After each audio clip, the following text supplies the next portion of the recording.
Hello everyone. आज हमारे पास हिंदी का पेपर है जो कि उत्तराखंड बोर्ड 2022 में एक क्वेश्चन पेपर है और ये बगल में उसकी आंसर शीट है।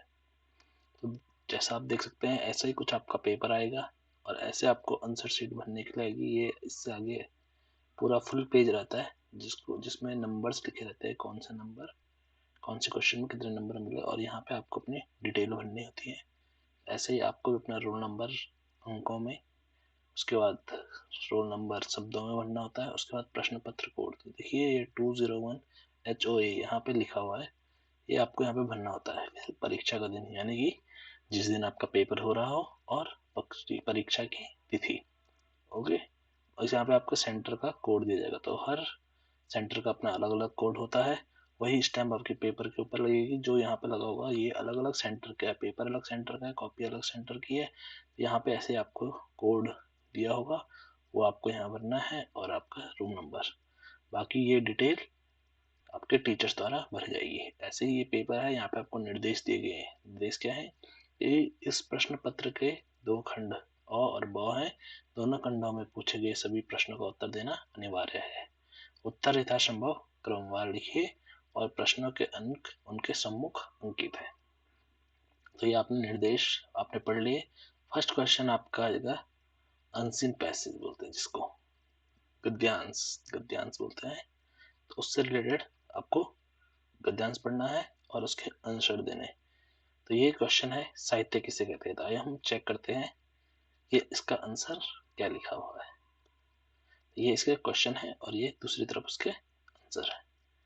जैसा आप देख सकते हैं, साहित्य किसे कहते हैं? ज्ञान राशि के संचित कोश ही का नाम साहित्य है। किसी जाति की शोभा, उसकी संपन्नता, उसकी मान मर्यादा उसके साहित्य पर ही अवलंबित रहती है। ये क्वेश्चन के आंसर आपको ऊपर जो दे रखा है गद्यांश, उससे छांट के लिखने हैं। जैसे ख, कौन सी भाषा भिखारी के समान समझी जाती है? तो इसका आंसर यहाँ पे इस तरीके लिखा हुआ है, साफ साफ शब्दों में लिखा हुआ है। सब तरह से भावों को प्रकट करने की योग्यता रखने वाली भाषा और निर्दोष होने पर भी यदि कोई भाषा अपना निज साहित्य रखती है तो वह भिखारिन की तरह समझी जाती है। आप ऊपर गद्यांश पढ़ेंगे तो आपको आसानी से समझ में आ जाएगा। तीसरा क्वेश्चन है संसार में कौन सी जाति असभ्य कहलाती है? तो इसका आंसर हो जाएगा जिस जाति विशेष में साहित्य का अभाव या उसकी न्यूनता दिखाई दे वह जाति संसार में असभ्य कहलाती है। सभ्यता तथा असभ्यता का निर्णायक एकमात्र साहित्य ही है। उसके बाद चौथा क्वेश्चन आ जाएगा साहित्य के रसास्वादन से मस्तिष्क को वंचित करने के क्या परिणाम होंगे? तो इसका आंसर हो जाएगा यदि साहित्य के रसास्वादन से मनुष्य से मस्तिष्क को वंचित कर दिया जाए तो वह निष्क्रिय होकर धीरे धीरे किसी काम का न रह जाएगा। मस्तिष्क का खाद्य साहित्य है। और अगला क्वेश्चन है उपयुक्त गद्यांश का उपयुक्त शीर्षक लिखिए। तो गद्यांश का शीर्षक देखिए, इसमें आप एक भी लिख सकते हैं, एक से ज्यादा भी लिख सकते हैं। तो साहित्य का महत्व और साहित्य और जीवन, ठीक है। इसके बाद आपके पास नेक्स्ट क्वेश्चन जो है वो है निबंध का। तो आपको 250 शब्दों में निबंध लिखना है। तो निबंध आपको देखिए क्या टॉपिक दे रखे हैं, आप टॉपिक देखने हैं आपने और उस हिसाब से आपको निबंध लिखना है। दिए गए संकेतक बिंदु के आधार पर किसी एक विषय पर 250 शब्दों में निबंध लिखिए, ठीक है। तो देखते हैं इसमें किसने निबंध, इन्होंने जिनकी कॉपी है उन्होंने लास्ट में लिखा हुआ है। तो आपने 250 शब्दों में लिखना है, यानी कि लगभग 2 पेज या 3 पेज में आपका खत्म होना चाहिए। तो इन्होंने लिखा हुआ है ख वाला जनसंख्या वृद्धि। देखिए साफ साफ लिखा हुआ है प्रश्न नंबर 2 जनसंख्या वृद्धि, ठीक है। ये पहला टॉपिक देखिए, सब टॉपिक ये है और सब टॉपिक उसके साथ में दिए गए हैं। तो वही पहला है देश में आबादी की वृद्धि दर। तो इसके में वृद्धि दर के बारे में लिखा हुआ है। आप वीडियो पॉज करके इसको आराम से पढ़िए और मैं आपको पढ़ के भी सुना देता हूँ। भारत विश्व के बड़े देशों में से एक है।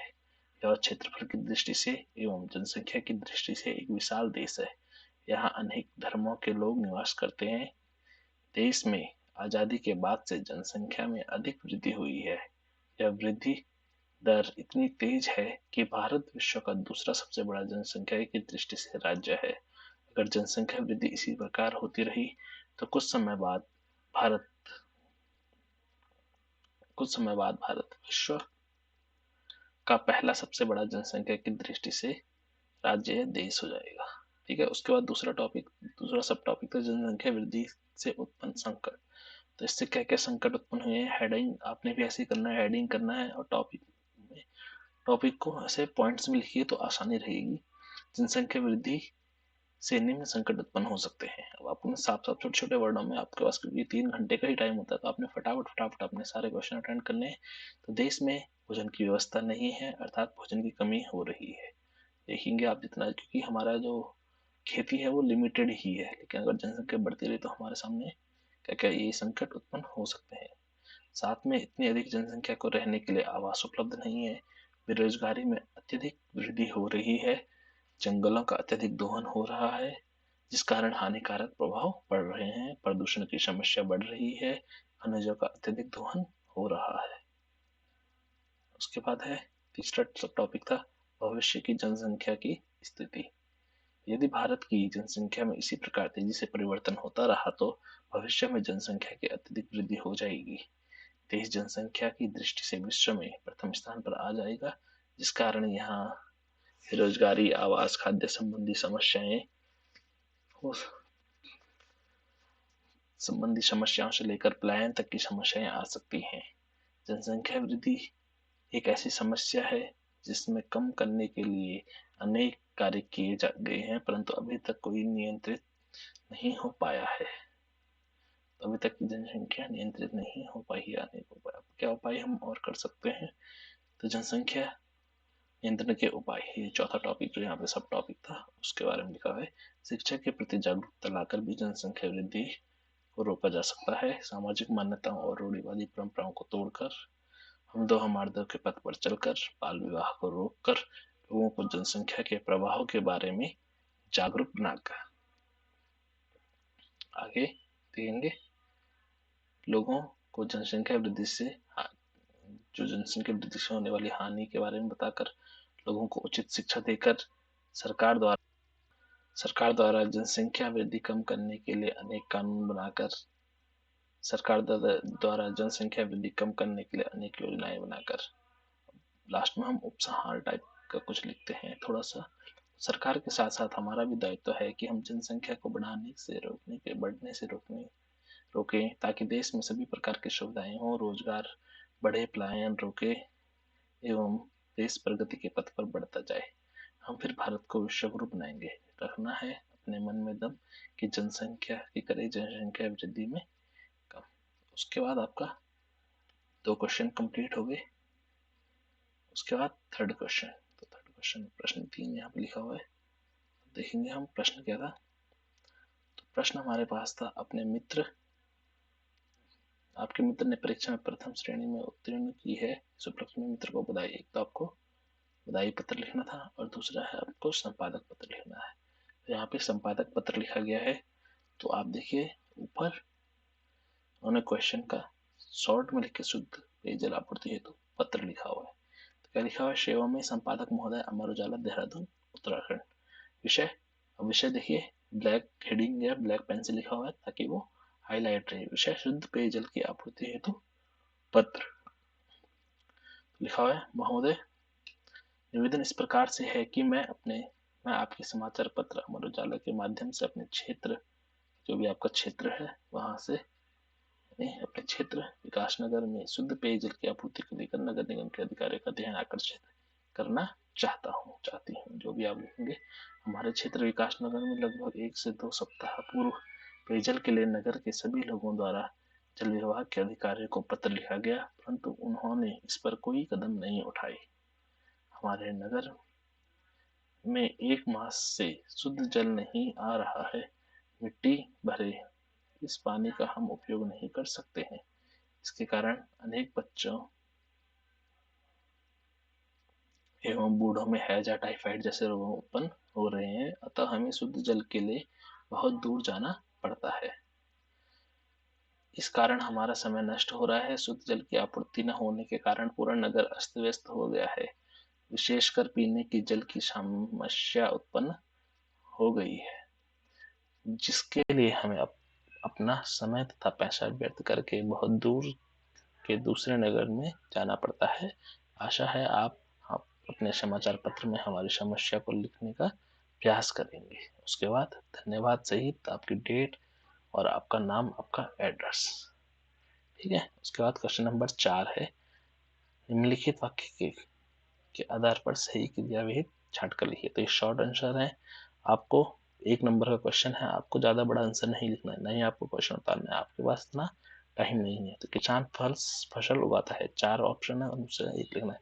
क्या है? सकर्मक क्रिया। ठीक है। उसके बाद दूसरा क्वेश्चन आ जाएगा ख वाला, बालिका गेंद से खेल रही है, वाक्य में कर्म क्या है? तो कर्म क्या है? गेंद है। तीसरा है, प्रियंका अत्यंत परिश्रमी है, इसलिए परीक्षा में प्रथम आई। समुच्चय बोधक को छांटिए। तो समुच्चय बोधक क्या है? इसलिए। ठीक है। उसके बाद है, वह प्रतिदिन व्यायाम करता है, क्रिया विशेषण शब्द छांटिए। तो क्या है? प्रतिदिन क्रिया विशेषण है, कौन सा है? कालवाची क्रिया विशेषण। तो इस तरीके से आपने जो शॉर्ट आंसर क्वेश्चन है वो फटाफट से छोटे छोटे लिखने हैं। उसके बाद पांचवा है क्या है? इसमें भी ऑप्शन दे रखे हैं आपको। पुस्तक कलम से लिखी गई है, उक्त वाक्य में प्रयुक्त वाच्य का सही विकल्प छांटिए। तो कौन सा है? क्रम वाच्य है। ठीक है। उसके बाद राम द्वारा धनुष तोड़ा गया, क्रम वाच्य में परिवर्तित कीजिए। तो आपको इसको क्रम वाच्य में परिवर्तित करना है। तो क्या जाएगा? राम ने धनुष तोड़ा। ठीक है। उसके बाद ग वाला है, अपने अपने सामर्थ्य के अनुसार कार्य करना चाहिए, आज्ञा अर्थक में बदलिए। तो अपनी अपनी सामर्थ्य के अनुसार कार्य करो, अपने आगे आज्ञा देनी है। या दूसरा क्या हो सकता है? जाओ अपने अपनी सामर्थ्य के अनुसार कार्य करो। ठीक है। उसके बाद घ, निम्नलिखित में से निषेधात्मक वाक्य का चयन कीजिए। आपने निषेधात्मक चक्र, तो कौन सा है? रावण ने मंदोदरी की सलाह नहीं मानी। नहीं आ रहा है तो निषेधात्मक वाक्य है। जिसका जन्म न हुआ हो उसको क्या कहते हैं? इसमें आपके पास ऑप्शन है, तो उसको कहते हैं अज। तो ये अज यहाँ पे आपको ऐसे लिखना है। अगला है, सूर्य का समानार्थक शब्द क्या है? तो क्या है इनमें से? ऑप्शन फर्स्ट है भास्कर। तो आपको आंसर सीधे भास्कर लिखना है। आपने बहुत लंबा नहीं खींचना है, क्योंकि एक नंबर का क्वेश्चन है। आपको बहुत लेंथी पेपर आता है, बहुत टाइम लगता है बोर्ड में लिखने में, तो आपको ये चीजें ध्यान में रखनी है। अगला है, निम्नलिखित काव्यांशों को पढ़कर एक काव्यांश में नीचे दिए गए 2 प्रश्नों के उत्तर लिखिए। ठीक है। तो अब इन्होंने देखिए कौन सा जो काव्यांश छाटा है उसमें उसको डैश डैश डैश करके लिख दिया कि हमने सेकंड वाला छाटा है। ठीक है। तो 7th का सेकंड लिख दिया उन्होंने। तो इसमें से किन्हीं 2 प्रश्नों का उत्तर देना है। तो देखते हैं इन्होंने कौन से प्रश्न उत्तर। ख वाला प्रश्न का उत्तर दिया। तो ख वाला प्रश्न पढ़ेंगे हम। तो लड़की होने पर लड़की जैसी दिखाई मत देना का भाव स्पष्ट कीजिए। तो जो ये लाइनें हैं ऊपर, तो इनकी लाइनें का अर्थ लिखना है आपने। तो लड़की होना पर लड़की जैसी दिखाई मत देना का अर्थ है कि माँ कन्यादान के समय लड़की को यह कहते हुए समझाती है कि तुम अपने अंदर लड़की के कोमलता रूपी गुणों को तो अपनाए रखना, परंतु इसे कोई तुम्हारी कमजोरी समझ ले ऐसा मत होने देना, क्योंकि वर्तमान समय में लड़कियों पर अनेक प्रकार के अत्याचार किए जाते हैं और वे उनका प्रतिकार भी नहीं कर पाती हैं। ठीक है। अगला 2 क्वेश्चन देते हैं। उक्त कविता के कवि और कविता का शीर्षक बताइए। तो कवि कौन है? ऋतुराज जी हैं और कविता का शीर्षक है कन्यादान। अब है प्रश्न नंबर 8, किन्हीं 2 प्रश्नों के उत्तर लिखिए। तो इन्होंने लिखा हुआ ख वाले का उत्तर लिखा। ख, गोपियों ने उद्धव की से योग की शिक्षा कैसे लोगों को देने की बात कही। तो आपने पढ़ा होगा, तो उसका आंसर देखिए ऐसे जाएगा। 3 नंबर का आंसर लिखना है आपने। तो 3 नंबर में कम से कम 8 से 10 लाइनें लिखिएगा। गोपियों ने योग की शिक्षा उन लोगों को देने की बात कही जिनके मन चंचल हैं, वे तो कृष्ण से प्रेम में आसक्त हैं। योग अर्थात ब्रह्म कठिन व दुष्कर होता है। जब उद्धव गोपियों को योग की शिक्षा देता है तो गोपियों को वे बातें कड़वी ककड़ी के समान लगती हैं। देखिए उन्होंने कड़वी ककड़ी, यहाँ पे आपकी कविता में आया होगा तो उन्होंने ये हाईलाइट करके लिखा हुआ है, काले पेन से लिखा हुआ है। अर्थात जिस प्रकार कड़वी ककड़ी को मुंह में रखते ही मुंह का स्वाद खराब हो जाता है, उसी प्रकार गोपियों को योग की बातें कड़वी ककड़ी के समान लगती हैं। वे उद्धव को कहती हैं कि तुम योग की बातें उन लोगों को दो जिनके चित्त चंचल हैं। और अगला इन्होंने गौ वाला क्वेश्चन किया है, तो गौ वाला क्वेश्चन क्या जाएगा, भ्रमर गीत से आप क्या समझते हैं तथा भ्रमर गीत किसका प्रतीक माना गया है। तो भ्रमर गीत का शाब्दिक अर्थ है भ्रमर को संबोधित करके गाया गया गीत। हिंदी काव्य क्षेत्र में भ्रमर को धोखेबाज, निरंकुश तथा कली कली पर मंडराने वाला लोलुप प्राणी माना गया है, कहा गया है, लोलुप प्रेमी कहा गया है। अर्थात भ्रमर को इनका माना गया है। उद्धव जब कृष्ण का संदेश लेकर गोपियों के पास पहुंचे तो गोपियों ने उनका स्वागत किया, परंतु जब वे योग का संदेश सुनाने लगे तो तभी वहां एक भौरा आ गया और उड़ाए जाने पर भी वह नहीं गया। तब गोपियों को वह काला भ्रमर श्री कृष्ण और उद्धव के समान लगा, क्योंकि उद्धव भी श्री कृष्ण का संदेश सुना रहे थे, जो गोपियों को भौरों के गुनगुन के समान लग रहा था। उसके बाद अगला क्वेश्चन 9th क्वेश्चन है। इसमें आपको कोई ऑप्शन नहीं दिए गए हैं, ये आपने लिखने हैं। अट नहीं रही है शीर्षक के आधार पर बताइए कि फाल्गुन में ऐसा क्या है जो बाकियों से भिन्न है। अट नहीं रही कविता में सूर्यकांत त्रिपाठी निराला जी ने फाल्गुन अर्थात बसंत के बारे में लिखना आपने। बसंत की आभा का वर्णन किया है। फाल्गुन अर्थात बसंत के मौसम न अधिक ठंडा और न अधिक गर्म होता है। अन्य ऋतुओं में या तो गर्मी होती है या क्या होता है, अधिक ठंडा होता है। बसंत में चारों ओर फूलों की सुगंध रहती है, पत्तियां हरी लाल रहती हैं, बच्चे बूढ़े नौजवान सभी प्रसन्न रहते हैं। प्रकृति की यह सुंदर आभा से नजरें हटती है नहीं है, जो संपूर्ण धरा में समा नहीं पाती हैं। पत्तियों से लदी डाल कहीं हरी कहीं लाल, कहीं बढ़ी थी उर में मंद गंध पुष्पमाल। तो ऐसे आप कविता का वहां पे संदर्भ भी दे सकते हैं, अगर आपको याद है तो आप दे सकते हैं। अगला है परशुराम के क्रोध करने पर लक्ष्मण ने धनुष टूट जाने के कौन कौन से तर्क दिए। तो आपने बताना है कि लक्ष्मण जी ने परशुराम जी को कौन कौन से तर्क दिए थे। परशुराम जी के क्रोध करने पर लक्ष्मण ने कहा कि तिलकपन में तो हमने कई धनुष तोड़े थे, परंतु तब तो आपने कभी ऐसा क्रोध नहीं किया। इस धनुष को आपकी आस्था का कारण क्या है। वे कहते हैं कि मेरी समझ में तो सभी धनुष एक समान है। इस शिव धनुष को तो श्री राम ने धोखे से छू कर देख लिया और वह पुराना होने के कारण टूट गया।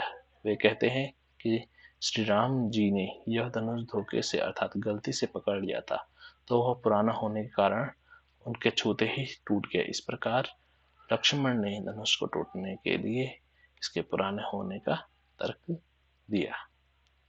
ठीक है, अगला क्या है, गद्यांश को पढ़ना है, क्वेश्चन के आंसर देने। ठीक है, आसान है गद्यांश को पढ़ के प्रश्न के आंसर देने। फादर बुल्के की चिंता क्या थी और क्यों। तो फादर बुल्के की चिंता हिंदी को राष्ट्रभाषा के रूप में देखने को थी, क्योंकि वे हिंदी से बहुत प्रेम करते थे। उन्होंने अपना शोध कार्य भी हिंदी भाषा में ही किया था। उनके शोध का विषय रामकथा उत्पत्ति तथा विकास भी हिंदी में था। हिंदी उनकी रग रग में बसा था। हिंदी को राष्ट्रभाषा बनाने के लिए वे अटकाट्य तर्क देते थे। ठीक है, ये आपको ऊपर ध्यान में से ही इसका पता चल जाएगा। क्वेश्चन का आंसर यहीं से।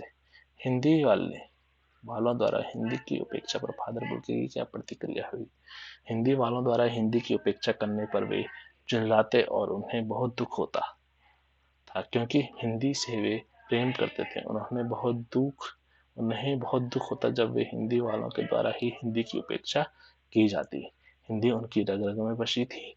वे हिंदी को राष्ट्रभाषा का रूप देना चाहते थे। ठीक है, ये क और ख हो गया है।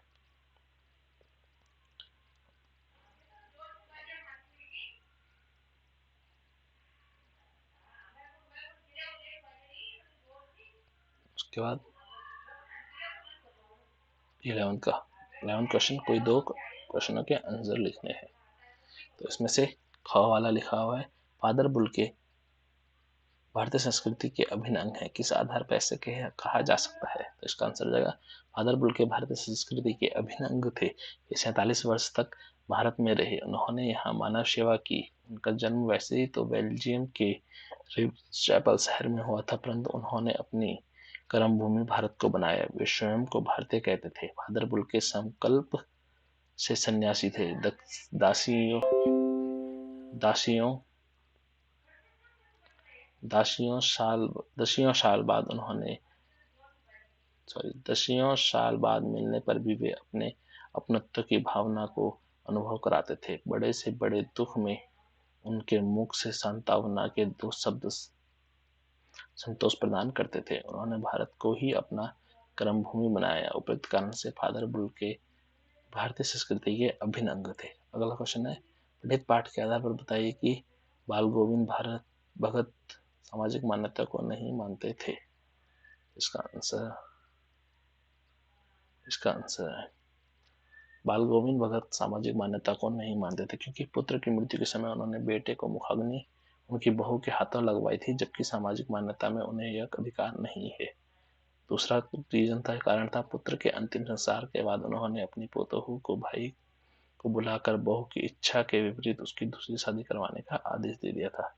उपयुक्त कारण से पता चलता है कि भगत सामाजिक मान्यताओं को नहीं मानते थे।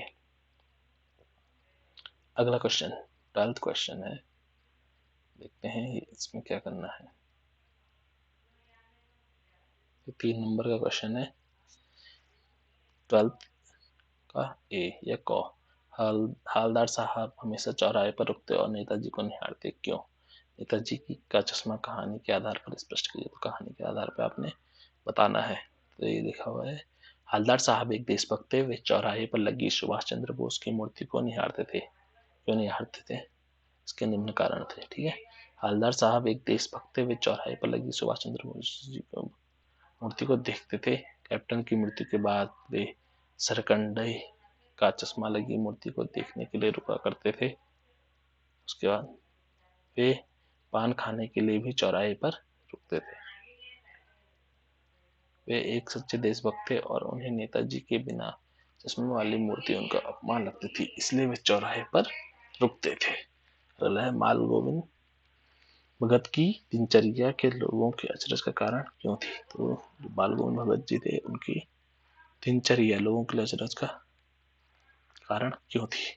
बाल गोविंद भगत एक गृहस्थ साधु थे। वे गृहस्थ होते हुए भी साधुओं के समान सांसारिकता के मोह माया, धन संपत्ति एवं मकड़जाल से असंप्रकृत थे। वे कभी झूठ नहीं बोलते थे। वे दूसरों के खेत में शौच नहीं कराते थे। दूसरों की वस्तुओं के लिए आकर्षण उनके मन में न था। कला के लिए बचाकर रखना उनका स्वभाव न था। कल के लिए बचाकर रखना उनके स्वभाव में न था। वे जो कुछ भी बोलते उसे कबीर पंथी मठ में चढ़ा देते और प्रसाद के रूप में जो मिलता उसे ही अपना जीवन निर्वाह करते थे। उपयुक्त कारणों से भगत की दिनचर्या लोगों के लिए अचरज का कारण थी। अगला है, केवल 3 प्रश्नों के उत्तर दीजिए।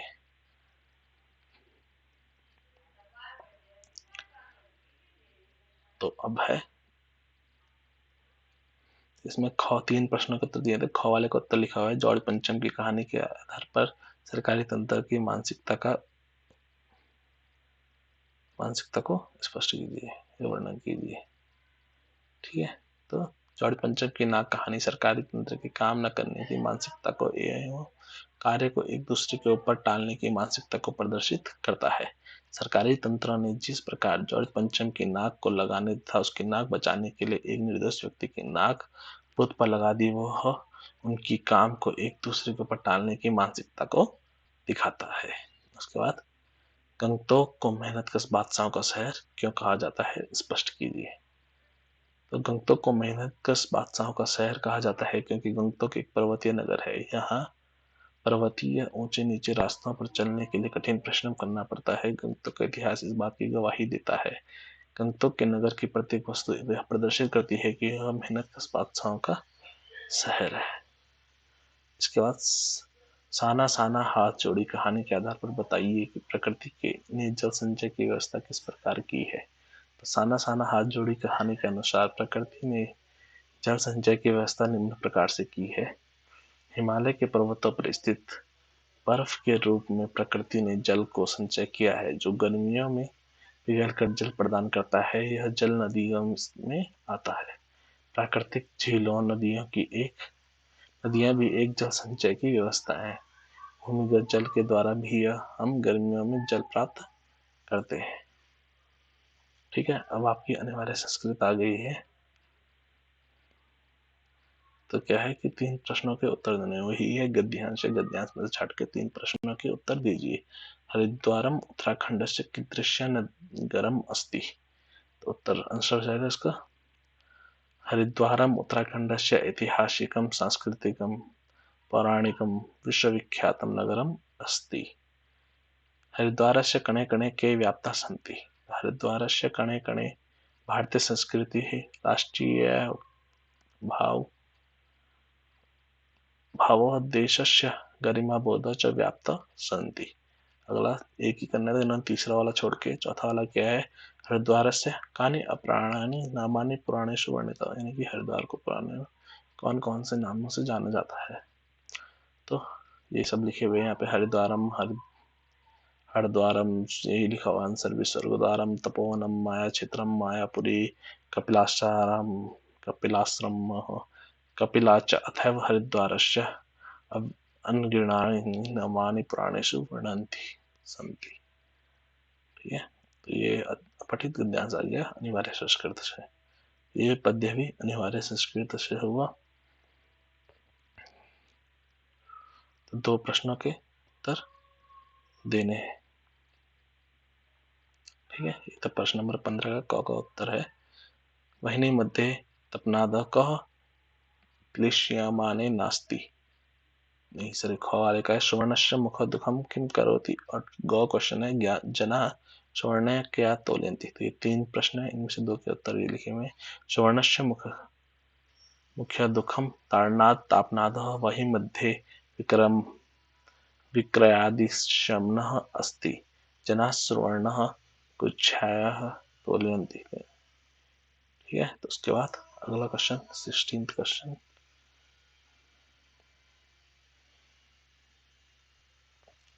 पठित पठाधानानि 3 प्रश्नों के उत्तर दीजिए।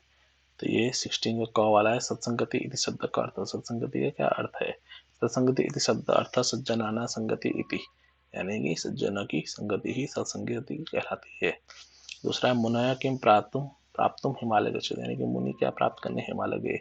मुनय शांति प्राप्त हिमालयम गच्छन्ति, यानी कि मुनि शांति प्राप्त करने के लिए हिमालय जाते हैं। नीरक्षीर विवेकी कब होती? नीरक्षीर विवेकी अंशः भवति। उसके बाद 17th क्वेश्चन हो जाएगा रिक्त स्थानों की पूर्ति कीजिए। किन्हीं भी 4 रिक्त स्थानों की पूर्ति कीजिए। ठीक है, तो ये सर्वे धर्माणि एकम एव सुख, इनमें से ऊपर में से छाट के ये आंसर लिखने हैं। तो लिखा हुआ ख वाले का दुखस्य विना नैव सुख बोधः चाणक्य चंद्रगुप्तस्य मंत्री अस्ति सज्जनानां संगति सत्संगति भवति अहम संस्कृतम पठामि। ठीक है, तो ये यहाँ पे 6 देर के 6 में से 4 आपको करने हैं। उसके बाद आपका लास्ट क्वेश्चन होगा या एक और क्वेश्चन होगा। तो 17 क्वेश्चन आपके हो गए। ऐसे ही आपका सेम पेपर आएगा। अभी 2 क्वेश्चन बाकी है। तो ये है 3 प्रश्नों के उत्तर दीजिए। तो इन्होंने पहले वाले का लिखा हुआ है क्या, संधि कुरुता, यानी कि संधि करने। हरे धन अव हरे व आदि यदि धन अपि यद्यपि। खवाला संधि विच्छेद कुरुता स्वागतम सुधन आगतम नयनम नेधन अनम नयनम। इसके बाद तीसरा क्वेश्चन है उपसर्ग बताना है ना। तो अनविज्ञा उपसर्ग क्या जाएगा अन। सुशिक्षिता उपसर्ग क्या जाएगा सु। जाता है रिक्त स्थान। ये 3 क्वेश्चन की करने थे ना, तो ये एक संधि विच्छेद एक वाला हो गया, एक संधि वाला हो गया, और एक क्या हो गया उपसर्ग वाला। अब है अगला क्वेश्चन 19वां क्वेश्चन। 19वां क्वेश्चन देखेंगे क्या है। तो वाक्य प्रयोग है और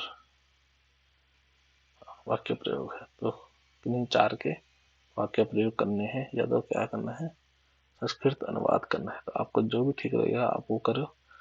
तो 4 के जो अनुवाद किए हैं वो कैसे किए हैं, सः पठति, वह पढ़ता है, अहम विद्यालयम गमिष्यामि, वयम पठामः, मतलब हम, रामः दशरथस्य पुत्र आसीत्। ठीक है, तो ये ऐसे ही आपको ये अपना पेपर सॉल्व करना है। आपको साफ साफ अक्षरों में लिखना है और जितना आसानी से हो सके उतना आसानी से लिखना है। केवल एक निबंध ही है जिसमें आपको वर्ड लिमिट दे रखी है, बाकी में आपको कोई वर्ड लिमिट नहीं है। तो आप देखिए कितने मार्क्स का क्वेश्चन है। अब 1 मार्क्स के क्वेश्चन में आप 3-3, 4-4 लाइन का आंसर तो लिखेंगे नहीं। 1 मार्क्स का क्वेश्चन है तो 1 लाइन में, ज्यादा से ज्यादा 2 लाइन में लिखे जाइए और साफ साफ लिखिए, काटा छांटी मत कीजिए। गलत हो गया तो उसको एक सिंगल लाइन में काट दीजिए, है ना। अगर आप उसको घोट के काला काला करोगे, नीला करोगे, कर दोगे, तो क्या हो जाएगा, वो दिख जाएगा, दूर से चमक जाएगा कि इन्होंने कुछ गलत लिखा है। उसको सिंगल लाइन में काटिए, जैसे इन्होंने काटा हुआ, सिंगल लाइन में काटिए आप, ठीक है ना। वो कटा कटा भी होता है और ऐसे चमकता नहीं है कॉपी में। अगर आपको ये लिंक चाहिए पेपर की और ये आंसर शीट की, तो मैं डिस्क्रिप्शन बॉक्स में इनकी लिंक डाल दूंगा, आप वहां से जाके डाउनलोड कर सकते हैं, या आप डायरेक्ट उत्तराखंड बोर्ड की जो वेबसाइट है वो भी डाल दूंगा मैं, वहां से इस इनके भी और सब्जेक्ट के भी नोट्स वहां से देख सकते हैं। तो आप अपने एग्जाम अच्छे से दीजिए, अच्छे से तैयारी कीजिए। Thank you.